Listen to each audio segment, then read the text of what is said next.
চলো আজকে তাহলে আমাদের সান্ধ্যকালের তো সন্ধ্যাবেলার যে ইংলিশ ক্লাস, সেই ক্লাসে কিছু ইম্পর্টেন্ট জিনিস আজকে শিখবো। হ্যাঁ চলো।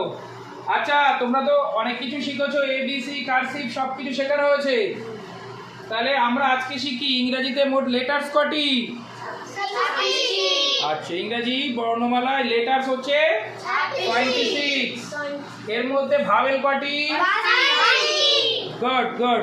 পাঁচটি কি কি? A E I O U. বাহ, A E I O U. আর কনসোনেন্ট 21, 21টি। অর্থাৎ এগুলো বাদ দিয়ে বাকিগুলো কনসোনেন্ট, তাই তো? আচ্ছা, ভাওয়েলকে বাংলায় কি বলে? বাংলায় কি বলে? স্বরবর্ণ না? আর ইংরেজিতে বাংলা ইংরেজিতে কি বলে? বাহ, ব্যঞ্জন বর্ণ, যেমন বি, সি, ডি, এফ না? বাহ। আচ্ছা, তোমরা জানো ইংরেজিতে সেমি ভাওয়েল নামে একটা জিনিস আছে, লেটার্স আছে। সেমি ভাওয়েল কটি সেমি ভাওয়েল আছে জানো? বাহ, দুটি সেমি ভাওয়েল আছে, তাই না? Semi vowel, V O W L, vowel কি কি?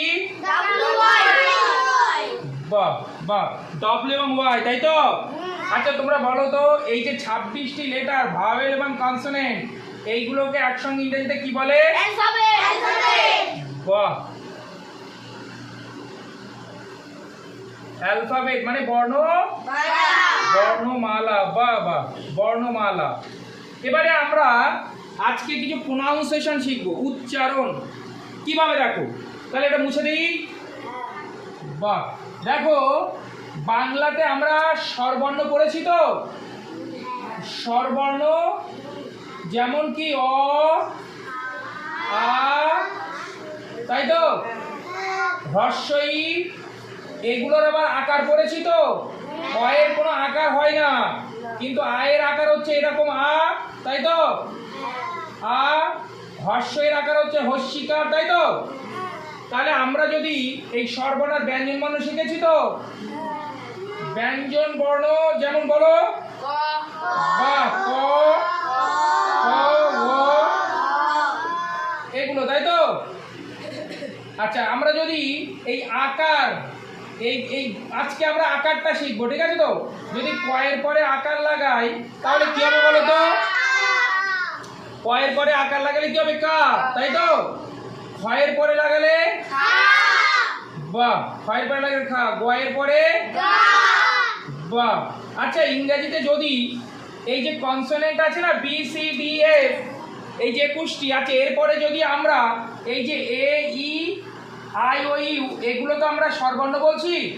তাহলে আমরা যদি ইংরেজিতে কনসোনেন্টের পরে স্বরবর্ণ বসাই, যেমন বি এ, এই বির পরে এ বসালাম, সির পরে এ বসালাম, ঠিক আছে? তাহলে এর উচ্চারণটা কি হবে? বি এ বা সি এ কা হবে নাকি? কি হবে বলো মাই ডিয়ার স্টুডেন্ট? বা, বি বাংলাতে বয়াকারে বা, বাংলাতে বয়াকারে বা, কিন্তু ইংরেজিতে বি এ বে বা ব্যা, বে বা। গুড। আচ্ছা, ইংরেজিতে সি এ কে বা। Good my dear student. এমনি করে চলবে, তাই তো?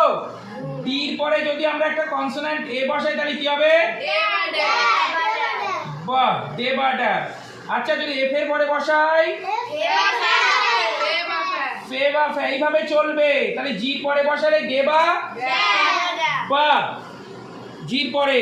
আচ্ছা, বলো তো, এল এর পরে বসালে লে বা লা, এইচ এর পরে বসালে এইচ হে বা, এম এর পরে বসালে গুড গুড গুড। তাহলে আজকে আমাদের এই পড়াটাই থাকবে, যে আজকে আমাদের এই যে প্রোনাউন্সিয়েশন, উচ্চারণ, বাংলাতে যেমন ব্যঞ্জন বর্ণের পরে স্বরবর্ণ চলে আসে, স্বরবর্ণের আকার চলে আসলে উচ্চারণ একটা হয়, যে উচ্চারণ যেমন কয়াকারে কা, ক্ষয়াকারে। কিন্তু আমরা যদি কয়ের আগে আ লাগাই তাহলে আর একটা উচ্চারণ হবে আ ক, সেটা পরে শেখাবো। আজকে শেখাচ্ছি যে কয়ের পরে ক্ষয়ের পরে যেমন আকার, স্বরূপ বর্ণের আকার চলে আসলে আকার, অর্থাৎ কার চলে আসলে এক ধরনের উচ্চারণ হয়, তেমনি ইংরাজিতে কনসোনেন্টের পরে যদি কোনো ভাবে চলে আসে তার উচ্চারণ আর এক রকম হয়, সেইটা আমরা শিখলাম। ওকে, তাহলে অন্য পড়া পড়ি আজকে, পরের দিন আবার আমরা